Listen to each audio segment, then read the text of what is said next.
What's your view, knowing what you just heard? Well, I think the fundamental issue to cut through the coded language, Chris, is there are serious concerns about the integrity of the casing that is the well itself.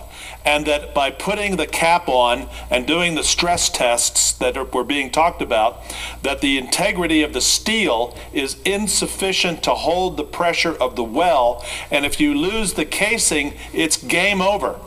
It's like having a volcano on the bottom of the sea, where you'd have if you lose the casing and oil starts coming up on the outside of the casing, you can't stop it. There's nothing you can do that would then stop it other than implode the well. And so I think it's prudent under the conditions that are there, and there are many in the industry feel that the casing must have been damaged because of the power of that well, the pressure of that reservoir. And so let's kind of not go to the stress tests until we're ready to go with the relief wells, because the relief well, building up a column of heavy mud, could be the best case to shut down the flow.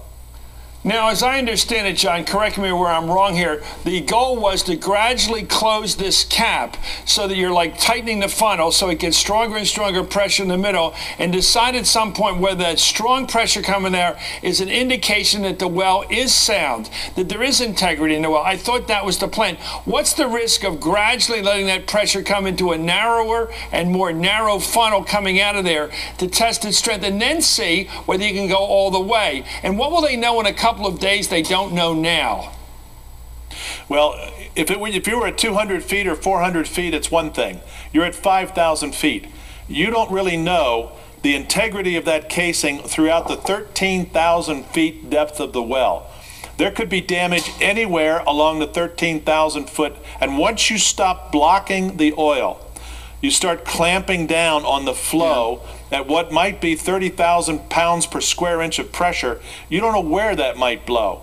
And I think you'd better be in position to have those relief wells ready to go, or actually up and operating, before you try to control the flow from the start. I think that's the debate that has to take place. Right. Do you have a sense that the United States government, under the leadership of Secretary Chu at Energy and Thad Allen, who's now an independent consultant, I guess, the administration out of the Coast Guard, that they have any superior knowledge as to the technology over BP? Because this seems to be the first time in this long saga where the federal government is trumping, or apparently ready to trump, BP on the issue of technological knowledge. I think the federal government has reached out to its own experts, Chris. I think that Secretary Chu is a brilliant Nobel laureate, but he's never drilled a well. He can hear what others have to say, but he has no first-hand experience. So it's my understanding that they have brought in some of their own expertise that's really talking just to the government, not to BP. Okay.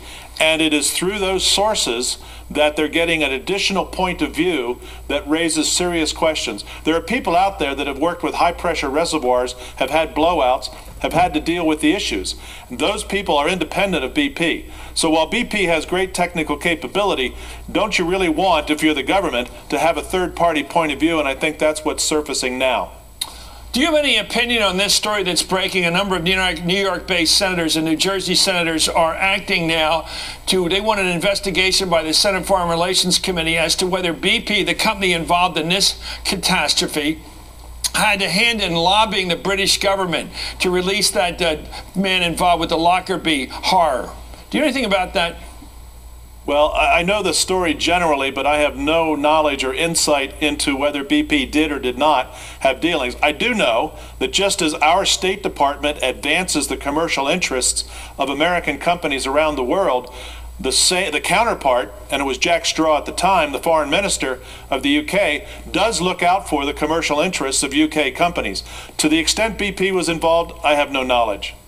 What about the New York Times front page story just yesterday that basically chronicled the history of BP in terms of its not being a good player? Your assessment, how does BP stack up against the other petroleum companies in terms of safety?